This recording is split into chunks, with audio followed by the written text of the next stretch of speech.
Hi friends, classic Kerala P S സിയിലേക്ക് സ്വാഗതം. അപ്പോൾ പി എസ് സി കഴിഞ്ഞ ദിവസം നടത്തിയ ഒരു LDC സ്പെഷ്യൽ എക്സാമിൻ്റെ ചോദ്യപേപ്പറാണ് നമ്മൾ ഇന്ന് ചെയ്യാൻ പോകുന്നത്. അതിൻ്റെ മാത്തമാറ്റിക്സിലെ ക്വസ്റ്റ്യൻസ് ആണ് നമ്മൾ ചെയ്യാൻ പോകുന്നത്. അപ്പോൾ ഒരു പി എസ് സി മുൻവർഷ മാത്സ് ക്വസ്റ്റ്യൻ എന്നതിലപ്പുറം ഈ ക്വസ്റ്റ്യൻ പേപ്പറിന് വളരെ വലിയ പ്രത്യേകതയുണ്ട്. കാരണം 2024 പി എസ് സി നടത്തിയ ഒരു LDC നിലവാരമുള്ളൊരു ക്വസ്റ്റ്യൻ പേപ്പറാണിത്.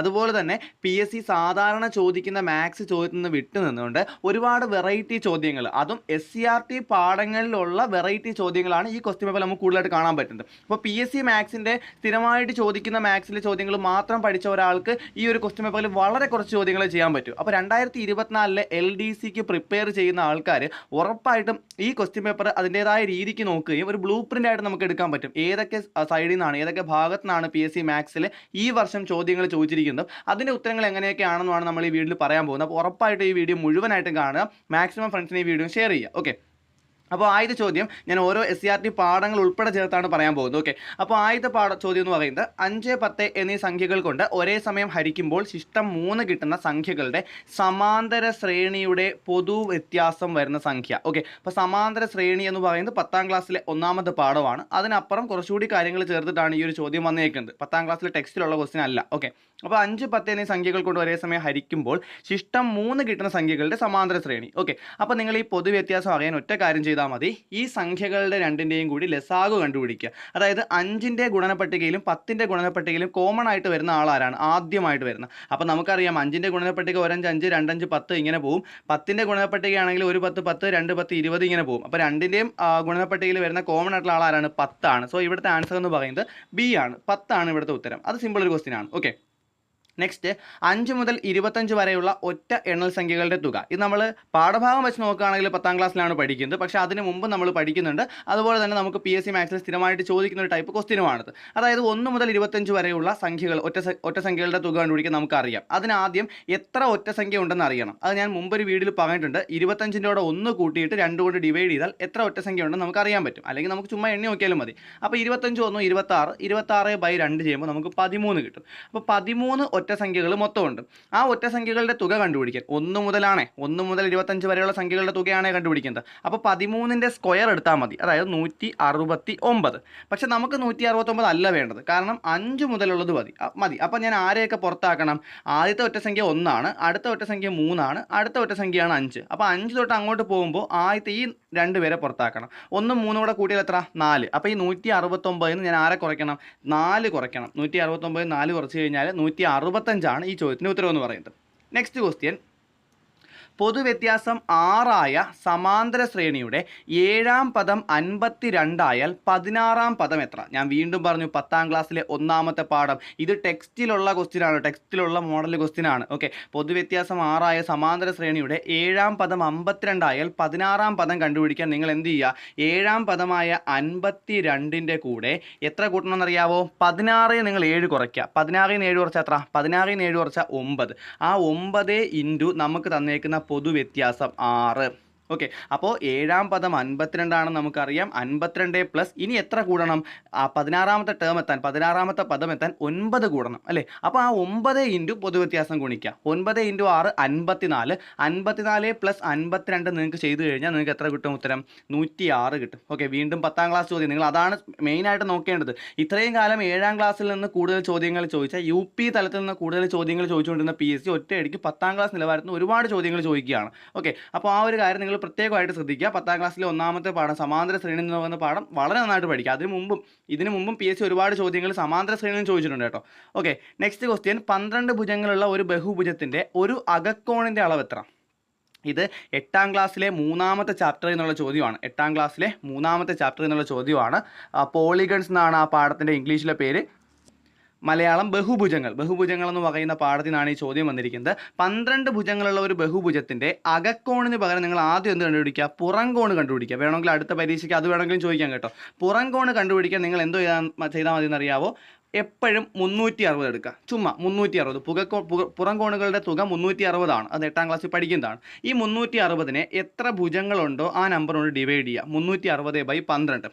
360/12 ചെയ്യുമ്പോൾ നിങ്ങൾക്ക് വെട്ടിക്കളഞ്ഞാൽ ഒരു 12 12 3 12 36 ഉത്തരം നിങ്ങൾക്ക് 30 കിട്ടും. സോ 30 കിട്ടും. അപ്പോൾ ഒരു പുറംകോൺ 30 ആണ്. ഓക്കെ, അപ്പോൾ പുറംകോണിൻ്റെ അളവ് കിട്ടി 30 ആണ്. അങ്ങനെയാണെങ്കിൽ അകക്കോണിൻ്റെ അളവ് കിട്ടാൻ നിങ്ങൾ എന്താ ചെയ്താൽ മതി എന്നറിയാവോ? ഈ 180 നിന്ന് 30 കുറച്ചാൽ മതി. 180 - 30. അപ്പോൾ പുറംകോൺ അറിയാമെങ്കിൽ അകക്കോൺ കണ്ടുപിടിക്കാനുള്ള ഇക്വേഷനാണ് 180 നിന്ന് പുറംകോൺ കുറച്ചാൽ അകക്കോൺ കിട്ടും. തിരിച്ച് അകക്കോൺ അറിയാമെങ്കിൽ 180 നിന്ന് അകക്കോൺ കുറച്ച് കഴിഞ്ഞാൽ പുറംകോൺ കിട്ടും. ഓക്കെ, അപ്പോൾ 180 - 30 150 ഉത്തരം. 150 ഉത്തരം. പിന്നെ ഈ ചോദ്യത്തിൽ ചെറിയ തെറ്റുണ്ട്. 12 ഭുജങ്ങളുള്ള ഒരു സമബഹുഭുജം എന്ന് പറഞ്ഞാൽ മാത്രമേ നമുക്ക് ഇതിൻ്റെ ഉത്തരം കറക്റ്റായിട്ട് കണ്ടുപിടിക്കാൻ പറ്റൂ. സമബഹുഭുജമാണ് അവർ ഉദ്ദേശിച്ചേക്കുന്നത്. വേണമെങ്കിൽ നമുക്ക് ഈ ക്വസ്റ്റ്യൻ തെറ്റാണെന്ന് പറയാൻ പറ്റും. സമബഹുഭുജം എന്ന് പറഞ്ഞാൽ മാത്രമേ ഈ ചോദ്യം വാലിഡ് ആവത്തുള്ളൂ. അല്ലെങ്കിൽ ഒരിക്കലും ബഹുഭുജത്തിൻ്റെ അകക്കോൺ നമുക്ക് കണ്ടുപിടിക്കാൻ പറ്റത്തില്ല. എനിവേ, ഇവിടുത്തെ ആൻസർ എന്ന് പറയുന്നത് എന്തായാലും 150 ആണ്. Next question. ഒരു കോൺ 45 ഡിഗ്രി ആയ ഒരു മട്ട ത്രികോണത്തിൻ്റെ ലംബവശത്തിൻ്റെ നീളം 8 സെൻറ്റിമീറ്റർ ആയാൽ അതിൻ്റെ കർണത്തിൻ്റെ നീളം എത്ര? ഇത് നമ്മൾ 9ാം ക്ലാസ്സിലും 10ാം ക്ലാസ്സിലും പഠിക്കുന്നുണ്ട്. ഓക്കെ, 10ാം ക്ലാസ്സിലെ ത്രികോണമിതി എന്ന് പറയുന്ന പാഠത്തിലാണ് നമ്മൾ ഈ സാധനം മെയിനായിട്ടും പഠിക്കുന്നത്. 9ാം ക്ലാസ്സിലും ചെറുതായിട്ടൊക്കെ പഠിക്കുന്നുണ്ട്. 9ാം ക്ലാസ്സിലാണ് ആദ്യമായിട്ട് പഠിക്കുന്നത്. അപ്പോൾ ഇത് വളരെ കൃത്യമായിട്ട് നിങ്ങൾ അറിയുക. ഒരു കോൺ 45 ഡിഗ്രി ആയ ഒരു മട്ട ത്രികോണത്തിന് ലംബവശം, നമുക്കിപ്പോൾ 10ാം ക്ലാസ്സിൽ പഠിക്കുന്ന ആ രീതി വെച്ച് ചെയ്യേണ്ട, നമുക്ക് അതിനേക്കാൾ എളുപ്പമുള്ള രീതി ചെയ്യാം. ഓക്കെ, അപ്പോൾ 45 ഡിഗ്രി ആയ ഒരു ത്രികോണത്തിൻ്റെ ലംബവശമാണ് നമുക്ക് എത്ര തന്നേക്കുന്നത്? 8 തന്നേക്കുന്നത്. അങ്ങനെയാണെങ്കിൽ അതിൻ്റെ പാദമായിരുന്നു ചോദിച്ചിരുന്നെങ്കിൽ അതും 8 ആയിരുന്നേനെ. അത് നിങ്ങൾ ഓർത്ത് വെച്ചേക്കുക. 45 ഡിഗ്രി ആണെങ്കിൽ ലംബവും പാദവും തുല്യമാണ്. കർണത്തിൻ്റെ നീളം കണ്ടുപിടിക്കണമെങ്കിൽ നിങ്ങൾ ആ സംഖ്യയെ √2 കൊണ്ട് അങ്ങ് ഗുണിച്ചാൽ മതി. ഇത് ഓർത്ത് വെച്ചിരുന്നാൽ മതി. ഓക്കെ, അതിന് വേറെ റേഷ്യോ ഒക്കെ ഉണ്ട്. 1:1:√2 എന്നൊരു റേഷ്യോ ഒക്കെ ഉണ്ട്. അതൊന്നും തൽക്കാലം നിങ്ങൾ അറിയണ്ട. നിങ്ങൾ എന്തോ ചെയ്താൽ മതി? ലംബമോ പാദമോ ആണ് തന്നിരിക്കുന്നതെങ്കിൽ ലംബവും പാദവും സെയിം ആയിരിക്കും. ലംബമോ പാദമോ തന്നിട്ട് കർണം ചോദിച്ചു കഴിഞ്ഞാൽ അതിനെ √2 കൊണ്ട് ഗുണിച്ചാൽ മതി. 8√2 ആണ് ഉത്തരം. Okay, next question. ഒരു വൃത്തത്തിൻ്റെ വ്യാസത്തിൻ്റെ ഒരറ്റം 1.4, വൃത്ത കേന്ദ്രം 3-4 എങ്കിൽ വ്യാസത്തിൻ്റെ മറ്റേ അറ്റത്തിൻ്റെ സൂചക സംഖ്യകൾ ഏവ? സൂചക സംഖ്യകൾ എന്ന് പറയുന്ന പാഠം തന്നെ നമ്മൾ 10ാം ക്ലാസ്സിലെ 6ാമത്തെ പാഠത്തിലാണ് പഠിക്കുന്നത്. ഈ ഒരു സാധനം നമ്മൾ മധ്യബിന്ദു എന്ന് പറയുന്ന ഒരു സാധനമാണ് ഇത് വരുന്നത്. സൂചക സംഖ്യകളിൽ തന്നെ മധ്യബിന്ദു. അത് നമ്മൾ 10ാം ക്ലാസ്സിലെ 9ാമത്തെ പാഠത്തിലാണ് പഠിക്കുന്നത്. ഓക്കെ, അപ്പോൾ നിങ്ങൾ ആലോചിച്ച് നോക്കുക എങ്ങനെയാണ് ഈ സാധനം മാറിയെന്ന് ആലോചിച്ച് നോക്കുക. 10ാം ക്ലാസ് നിലവാരത്തിലുള്ള 10ാം ക്ലാസ്സിലെ കൂടുതൽ ചോദ്യങ്ങളാണ് നമ്മളിവിടെ ഉൾപ്പെടുത്തിയിരിക്കുന്നത് കേട്ടോ. അപ്പോൾ LDCയിൽ 10ാം ക്ലാസ്സിൽ കൂടുതൽ ചോദ്യങ്ങൾ വന്നിട്ടുണ്ടെന്ന് നിങ്ങൾ മനസ്സിലാക്കുക. ഓക്കെ, 6ാമത്തെ പാഠമാണ് സൂചകങ്ങൾ. ഇനി 9ാമത്തെ പാഠം ജാമിതിയും ബീജഗണിത രൂപവും, അങ്ങനെ ഒരു ചാപ്റ്ററാണ്. ആ ചാപ്റ്ററിലാണ് ഈ കാര്യങ്ങൾ വരുന്നത്. ഓക്കെ, ഇനി ഇത് കണ്ടുപിടിക്കാനുള്ള എങ്ങനെയാണെന്ന് ചോദിച്ചു കഴിഞ്ഞാൽ വൃത്തത്തിൻ്റെ ഒരറ്റം തന്നിട്ടുണ്ട്, വൃത്ത കേന്ദ്രവും തന്നിട്ടുണ്ട്. അങ്ങനെയാണെങ്കിൽ വ്യാസത്തിൻ്റെ മറ്റേ അറ്റത്തിൻ്റെ സൂചക സംഖ്യകൾ അറിയാനായിട്ട് എന്ത് ചെയ്യണമെന്ന് ചോദിച്ചു കഴിഞ്ഞാൽ ഇതാ നിങ്ങൾ നോക്കിയിരിക്കുക. ആദ്യത്തെ സംഖ്യ 3 ആണല്ലോ. 3ൻ്റെ ഇരട്ടി എടുക്കുക. എത്ര? 6. ഇനി അടുത്ത നമ്പർ -4 ആണ്. -4ൻ്റെ ഇരട്ടി എടുക്കുക. എത്ര? -8. ഓക്കെ, ഇത്രയും ഓക്കെ ആണ്. ഇനി നിങ്ങൾ ചെയ്യേണ്ടത് 1നോട് എത്ര കൂടിയാൽ നിങ്ങൾക്ക് 6 കിട്ടും? 5 കൂടുമ്പോൾ. അപ്പോൾ 5 ആണ് ആദ്യത്തെ സംഖ്യ. അപ്പോൾ തന്നെ നിങ്ങൾക്ക് ഉത്തരം കിട്ടി, C ആണ്. ഇനി അടുത്തതാണ് നോക്കേണ്ടെങ്കിൽ 4നോട് എന്ത് ചെയ്താൽ നിങ്ങൾക്ക് -8 കിട്ടും? അത് നിങ്ങൾ അറിയുക. 4 - 12 ചെയ്യുമ്പോഴാണ് നിങ്ങൾക്ക് -8 കിട്ടുന്നത്. അത് നിങ്ങൾക്ക് ഓപ്ഷൻ നോക്കി നിങ്ങൾ കണ്ടുപിടിച്ചാൽ മതി. 4ൽ നിന്ന് 1 കൂട്ടിക്കഴിഞ്ഞാൽ 4 + 1 ചെയ്ത് കഴിഞ്ഞാൽ നിങ്ങൾക്ക് -8 കിട്ടത്തില്ല. 4 + 4 ചെയ്ത് കഴിഞ്ഞാൽ -8 കിട്ടത്തില്ല. 4 - 12 ചിഹ്നം കൂടി ചേർക്കുമ്പോൾ 4 - 12 നിങ്ങൾക്ക് എത്ര കിട്ടും? -8 കിട്ടും. സോ ഇവിടുത്തെ ആൻസർ എന്ന് പറയുന്നത് 5 - 12 ആണ്. നിങ്ങൾ എന്ത് ചെയ്യാനാണ് ഞാൻ പറഞ്ഞത്? വൃത്ത കേന്ദ്രത്തിൻ്റെ ഇരട്ടി എടുക്കുക ആദ്യം. 6 - 8. ഇനി ഈ സംഖ്യയോട് എത്ര കൂട്ടിയാൽ 6 കിട്ടുമെന്ന് നോക്കുക. ഇതിനോട് എന്ത് ചെയ്ത് കഴിഞ്ഞാൽ -8 കിട്ടുമെന്ന് നോക്കുക. ഇത്രയേ ഉള്ളൂ പരിപാടി. അപ്പോൾ ഈ സാധനമൊക്കെ 10ാം ക്ലാസ്സിലെ ചോദ്യങ്ങളാണ്. 10ാം ക്ലാസ്സിലെ ആ ടെക്സ്റ്റിലെ ചോദ്യങ്ങളൊക്കെ കൃത്യമായിട്ട് പഠിക്കാം. അടുത്ത ചോദ്യം. ഒരു അതിവർഷത്തിൽ 53 ഞായറാഴ്ചകൾ ഉണ്ടാകാനുള്ള സാധ്യത എത്രയാണ്? ഇത്രയും നാൾ കലണ്ടറിലെ ചോദ്യങ്ങളെ കണ്ടിട്ടുണ്ടെങ്കിലും ഇങ്ങനത്തെ ചോദ്യങ്ങൾ വളരെ കുറവാണ്. അന്ന് വെച്ച് കഴിഞ്ഞാൽ ഇത് പുതിയ ചോദ്യമൊന്നുമല്ല. ഇത് 10ാം ക്ലാസ്സിലെ 3ാമത്തെ ചാപ്റ്റർ പ്രോബബിലിറ്റി എന്ന് പറയുന്ന ചാപ്റ്റർ,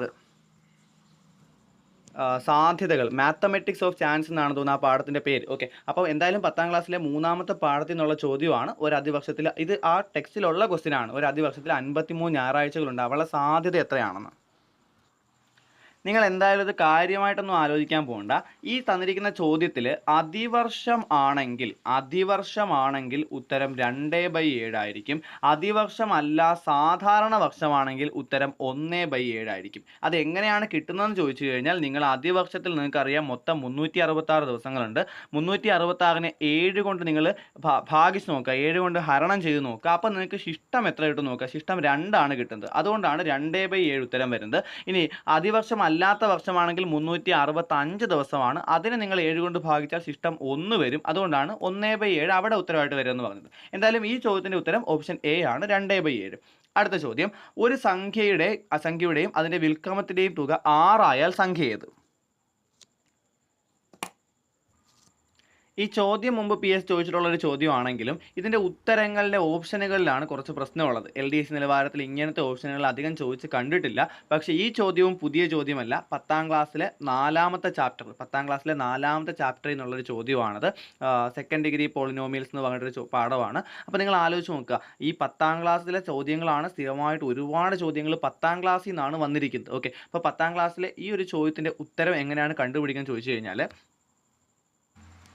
ഇതിൽ ഒരുപാട് വഴികളുണ്ട്. 10ാം ക്ലാസ് ചെയ്യുന്ന ഒരു ഇക്വേഷൻ പഠിച്ചിട്ടുള്ള വഴിയാണ്. എന്തായാലും ഞാൻ ആ വഴിയൊന്നും പറയുന്നില്ല. ഇപ്പോൾ എനിക്ക് തോന്നിയ ഒരു എളുപ്പത്തിലുള്ള വഴി ഞാൻ പറഞ്ഞുതരാം. അതായത് നിങ്ങൾ ഇതിനകത്തുള്ള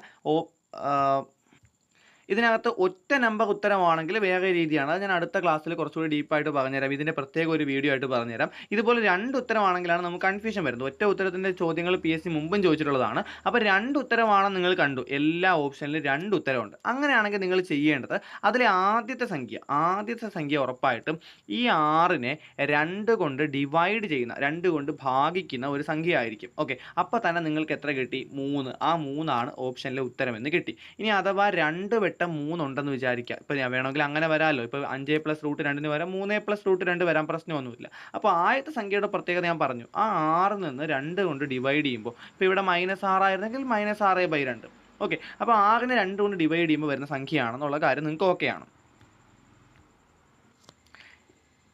ഇനി അടുത്ത നിങ്ങൾ ചെയ്യേണ്ട എന്താണെന്ന് ചോദിച്ചു കഴിഞ്ഞാൽ, ബാക്കി വരുന്ന ആൾ കാണുമല്ലോ, 2√2, അതിൻ്റെ സ്ക്വയർ എടുക്കുക, അതിൻ്റെ വർഗ്ഗം എടുക്കുക. അതിൻ്റെ വർഗ്ഗം എടുക്കുമ്പോൾ നിങ്ങൾ ചെയ്യേണ്ടത് 2ൻ്റെ വർഗ്ഗം എടുക്കുക. 2ൻ്റെ വർഗ്ഗം എത്ര? അത് നിങ്ങൾ ഇരട്ടി എടുക്കുക കേട്ടോ. നിങ്ങൾ ആദ്യമേ ഞാൻ പറഞ്ഞു 3ൻ്റെ ഇരട്ടി എടുക്കുമ്പോൾ നിങ്ങൾക്ക് 6 കിട്ടണം. ഇനി അടുത്ത സംഭവം നമ്മൾ നോക്കാനായിട്ട് ഈ സാധനത്തിൻ്റെ ഇരട്ടി എടുക്കുക. ഈ സാധനത്തിൻ്റെ ഇരട്ടി എടുക്കുമ്പോൾ 2ൻ്റെ ഇരട്ടി 4 ആണ്. 2√2ൻ്റെ ഇരട്ടി എന്ന് പറഞ്ഞാൽ 4√2 ആണ്. ഇനി ഇതിൻ്റെ വർഗ്ഗം എടുക്കുക. 4ൻ്റെ വർഗ്ഗം എത്ര? 16. √2ൻ്റെ വർഗ്ഗം എന്ന് പറഞ്ഞാൽ റൂട്ട് ക്യാൻസൽ ആയിട്ട് 2 ആണ് വരുന്നത്. 16 2 32. ഈ 32ന് ഒരു പ്രത്യേകത കാണും. ആ പ്രത്യേകത എന്താണെന്ന് കറക്റ്റായിട്ട് മനസ്സിലാക്കി വെക്കുക. നമുക്ക് തന്നിരിക്കുന്ന 6 എന്ന് പറയുന്ന നമ്പർ, ആ 6ൻ്റെ വർഗ്ഗത്തിനോട് 4 കുറവുള്ള നമ്പർ ആയിരിക്കണം എനിക്കിവിടെ കിട്ടേണ്ടത്. അതാണ് 6ൻ്റെ സ്ക്വയർ 36. 36 - 4 എനിക്ക് 32 ആണ് കിട്ടിയത്. അപ്പോൾ ഞാൻ ഒന്നുകൂടി പറയാം, നമുക്ക് ഓപ്ഷൻ നോക്കി എളുപ്പത്തിൽ മനസ്സിലാക്കാനുള്ള വഴിയാണ് ഞാൻ പറയുന്നത്. നമുക്ക് 4 ഓപ്ഷൻ ഉണ്ട്. ഈ 4 ഓപ്ഷനിൽ ആദ്യത്തെ സംഖ്യയുടെ ഇരട്ടി ഉറപ്പായിട്ട് എത്ര ആയിരിക്കണം? 6 ആയിരിക്കണം. അപ്പോൾ തന്നെ ഈ ചോദ്യത്തിൻ്റെ ഉത്തരം കഴിഞ്ഞു. ഇനി അഥവാ 2 ഉത്തരങ്ങൾ ഉണ്ടെങ്കിൽ നിങ്ങൾ എന്ത് ചെയ്യുക? അതിൻ്റെ രണ്ടാമത്തെ ഓപ്ഷൻ കൂടി എടുത്തു നോക്കുക, രണ്ടാമത്തെ സംഖ്യ കൂടി എടുത്തു നോക്കുക. ആ രണ്ടാമത്തെ സംഖ്യയുടെ ഇരട്ടി ആദ്യം എടുക്കുക. 2√2ൻ്റെ ഇരട്ടി 4√2. അതിൻ്റെ വർഗ്ഗം എടുക്കുക. വർഗ്ഗം എടുക്കാൻ ഞാൻ എന്താ ചെയ്യേണ്ടത്? 4ൻ്റെ വർഗ്ഗം എടുക്കുക. √2ൻ്റെ വർഗ്ഗം 2 തന്നെയാണ്. 16 × 2 32. ഇനി നിങ്ങൾ എന്ത് ചെയ്യുക? നമുക്ക് തന്നേക്കുന്ന സംഖ്യയുടെ വർഗ്ഗം എടുത്തിട്ട് അതിന് ഏത് കുറയ്ക്കുക? 4 കുറയ്ക്കുക. ഈ 4 എപ്പോഴും 4 തന്നെയാണ് കേട്ടോ. ഇവിടെ 4 വന്നുകൊണ്ടൊന്നും അല്ല 4 കുറച്ചത്. എപ്പോഴും നിങ്ങൾ 4 തന്നെ കുറച്ചാൽ മതി. ആ വർഗ്ഗത്തിൽ നിന്ന് 4 കുറയ്ക്കുമ്പോൾ നിങ്ങൾക്ക് എത്ര കിട്ടും? 6² - 4 36 - 4 32 കിട്ടുന്നുണ്ടെങ്കിൽ ഇതാണ് ഉത്തരം. നിങ്ങൾക്ക് മനസ്സിലായെന്ന് വിചാരിക്കുന്നു. ഇല്ലെങ്കിൽ നിങ്ങൾ ഉറപ്പായിട്ടും കമൻറ്റ് ചെയ്യുക. ഓക്കെ, നമുക്ക് നെക്സ്റ്റ് ക്വസ്റ്റ്യൻ നോക്കാം. ചിത്രത്തിൽ C വൃത്തകേന്ദ്രം കോൺ ABD 30 ഡിഗ്രി ആയാൽ കോൺ ACD എത്ര? വീണ്ടും എനിക്ക് നിങ്ങളോട് പറയാനുള്ളത് 2024 PSC LDC പരീക്ഷയിൽ 10ാം ക്ലാസ് നിറഞ്ഞു നിൽക്കുന്ന ഒരു ക്വസ്റ്റ്യൻ പേപ്പറാണ് നമുക്ക് കാണാൻ പറ്റുന്നത്. അപ്പോൾ ഇത് ഏത് പാഠത്തിൽ നിന്നുള്ള ചോദ്യമാണ്? അതിനു മുമ്പ് ഒരു കാര്യം പറയട്ടെ, PSC ഈ പടങ്ങൾ തന്നിട്ടുള്ള, ചിത്രങ്ങൾ തന്നിട്ടുള്ള ചോദ്യങ്ങൾ അധികം ചോദിച്ച് കണ്ടിട്ടില്ല. അപ്പോൾ മാറിയ ട്രെൻഡിൽ നമുക്ക് എന്ത് മനസ്സിലാക്കാം? PSC ചിത്രങ്ങൾ തന്നിട്ടുള്ള ചോദ്യങ്ങളും ഇനി ചോദിച്ച് തുടങ്ങും, അല്ലെങ്കിൽ കാര്യമായിട്ട് ചോദിക്കുമെന്ന് നമുക്ക് മനസ്സിലാക്കാം. അവിടെ വരുന്ന പ്രശ്നം എന്താണെന്ന് ചോദിച്ചു കഴിഞ്ഞാൽ, സാധാരണ PSC മാത്സ് എന്ന് പറഞ്ഞു കഴിഞ്ഞാൽ പഠിച്ചാൽ, കുറച്ച് കാര്യങ്ങൾ ഉറപ്പായിട്ടും പഠിച്ചു വെച്ചാൽ അത് തന്നെ സ്ഥിരമായിട്ട് ചോദിക്കുന്നതുകൊണ്ട് മാത്സിന് അത്യാവശ്യം മാർക്ക് സ്കോർ ചെയ്യാൻ പറ്റും. പക്ഷേ ചിത്രങ്ങളോട് ഉൾപ്പെടുത്തി കഴിഞ്ഞാൽ PSCക്ക് ഒരുപാട് ചോദ്യങ്ങൾ ചോദിക്കാൻ പറ്റും. കാരണം 5ാം ക്ലാസ് തൊട്ട് 10ാം ക്ലാസ് വരെ പടം തന്നിട്ടുള്ള ഒരുപാട് ചോദ്യങ്ങളുണ്ട്. അത് ഇത്രയും നാൾ PSC ചോദിച്ചിട്ടില്ല. ചോദിച്ചാൽ അതുകൂടി പഠിക്കേണ്ടി വരും. അപ്പോൾ SCRT പാഠങ്ങൾ ആ രീതിയിൽ കൂടി നിങ്ങൾ പഠിച്ചാൽ നിങ്ങൾക്ക് LDC കുറച്ചുകൂടി എളുപ്പത്തിൽ മാത്സിൽ സ്കോർ ചെയ്യാൻ പറ്റുമെന്നാണ് എനിക്ക് തോന്നുന്നത്. ഓക്കെ, അപ്പോൾ ചിത്രത്തിൽ C വൃത്തകേന്ദ്രമാണ്. കോൺ ABD 30 ഡിഗ്രി ആയാലും എന്ത് ചെയ്യുന്നുള്ളത് 10ാം ക്ലാസ്സിലെ രണ്ടാമത്തെ പാഠം വൃത്തങ്ങൾ എന്ന് പറയുന്ന പാഠത്തിൽ കൃത്യമായിട്ട് പറയുന്നുണ്ട്. നോക്കിയേ, ഇത് രണ്ടും വൃത്തത്തിലെ ബിന്ദുക്കളാണ്. എയും ഡിയും വൃത്തത്തിലെ ബിന്ദുക്കളാണ്. ഈ എയും ഡിയും വൃത്തത്തിലെ ബിന്ദുക്കളാണ്. ആ ബിന്ദുക്കൾ വൃത്തത്തിലുണ്ടാക്കുന്ന ഒരു കോണാണ് കോൺ എ ബി ഡി. വൃത്തത്തിൻ്റെ മധ്യബിന്ദുവിൽ അല്ലെങ്കിൽ വൃത്തത്തിൻ്റെ കേന്ദ്രത്തിലുണ്ടാക്കുന്ന കോണാണ് എ സി ഡി. ഓക്കെ, അപ്പോൾ ഇതിനൊരു പ്രത്യേകതയുണ്ട്. രണ്ട് വൃത്തത്തിലെ കോണുകൾ എയും ഡിയും അത് ഈ വൃത്തത്തിലുണ്ടാക്കുന്ന കോണിൻ്റെ ഇരട്ടിയായിരിക്കും വൃത്ത കേന്ദ്രത്തിലുണ്ടാക്കുന്ന കോണെന്ന് 10ാം ക്ലാസ്സിലെ 2ാമത്തെ പാഠത്തിൽ പഠിക്കുന്നുണ്ട്. അത്രയും അറിഞ്ഞു കഴിഞ്ഞാൽ ഒറ്റയടിക്ക് ഉത്തരം കിട്ടും. 30ൻ്റെ ഇരട്ടി 60 ഉത്തരം. ഈ സാധനം ഒന്ന് ഓർത്ത് വെച്ചേക്കുക. ഓക്കെ, രണ്ട് ബിന്ദുക്കൾ, വൃത്തത്തിൽ തന്നെ രണ്ട് ബിന്ദുക്കൾ, വൃത്തത്തിലുണ്ടാക്കുന്ന കോണിൻ്റെ ഇരട്ടിയാണ് കേന്ദ്രത്തിലുണ്ടാക്കുന്ന കോൺ. അടുത്തത്, ഒരു ക്ലോക്കിലെ ഒന്നിടവിട്ട് രണ്ട് സംഖ്യകളെ കേന്ദ്രവുമായി യോജിപ്പിച്ചാൽ കിട്ടുന്ന കേന്ദ്ര കോൺ എത്ര? അത് വളരെ എളുപ്പമാണ്. ഒരു സംഖ്യ മാത്രമാണെങ്കിൽ ഇപ്പോൾ ഞാനൊരു ക്ലോക്ക് എടുത്തു കഴിഞ്ഞാൽ ഇപ്പോൾ 12ഉം 1ഉം 2ഉം, ഈ 12ഉം 1ഉം തമ്മിലുള്ള കോൺ വ്യത്യാസം 30 ഡിഗ്രിയാണ്. 1ഉം 2ഉം തമ്മിലുള്ള വ്യത്യാസവും 30 ഡിഗ്രിയാണ്. അപ്പോൾ ഇത് രണ്ടും കൂടെ ചേർത്ത് വെച്ച് കഴിഞ്ഞാൽ 30ൻ്റെ ഇരട്ടി, രണ്ട് സംഖ്യകളെ കേന്ദ്രവുമായിട്ട് ബന്ധിപ്പിക്കുമ്പോൾ 30ൻ്റെ ഇരട്ടി 60 ഡിഗ്രിയാണ് വരുന്നത്. 3 സംഖ്യയാണെങ്കിൽ 3 × 30 90 ഡിഗ്രി ആയിരിക്കും വരുന്നത്. അപ്പോൾ ഇത്രയും കാര്യങ്ങൾ നിങ്ങൾക്ക് ഉറപ്പായിട്ട് മനസ്സിലായി. 10ാം ക്ലാസ് നിലവാരത്തിൽ നിന്നുള്ള ചോദ്യങ്ങളാണ് പകുതി കൂടുതൽ വന്നേക്കുന്നത്. ബാക്കി 8ാം ക്ലാസ്സും 9ാം ക്ലാസ്സും പി എസ് സി സ്ഥിരമായിട്ട് ചോദിക്കുന്ന ഈ ലാസ്റ്റ് ചോദ്യവും 2ാമത്തെ ചോദ്യവും മാത്രമേ ഉള്ളായിരുന്നു പി എസ് സി സ്ഥിരമായിട്ട് ചോദിക്കുന്ന ടൈപ്പ് എന്ന് പറയുന്നത്. അപ്പോൾ ഈ രീതിയിൽ നിങ്ങൾ പി എസ് സി മാത്സ് കുറച്ചുകൂടി കൃത്യമായിട്ട് പഠിക്കുക. അപ്പോൾ അതിൻ്റെ രീതിയിലുള്ള SCERT ചാപ്റ്റേഴ്സ് ബന്ധപ്പെടുത്തിയുള്ള വീഡിയോസൊക്കെ നമ്മൾ അല്ലാതെ അപ്ലോഡ് ചെയ്യുന്നതായിരിക്കും. ഉറപ്പായിട്ടും ഈ ചാനൽ സബ്സ്ക്രൈബ് ചെയ്യുക. കൂടുതൽ വീഡിയോസിനായിട്ട് ഈ വീഡിയോ ഒന്ന് ബെല്ലൈക്കൺ കൂടി അമർത്തി വയ്ക്കുക. Thank you for watching classic Kerala PSC.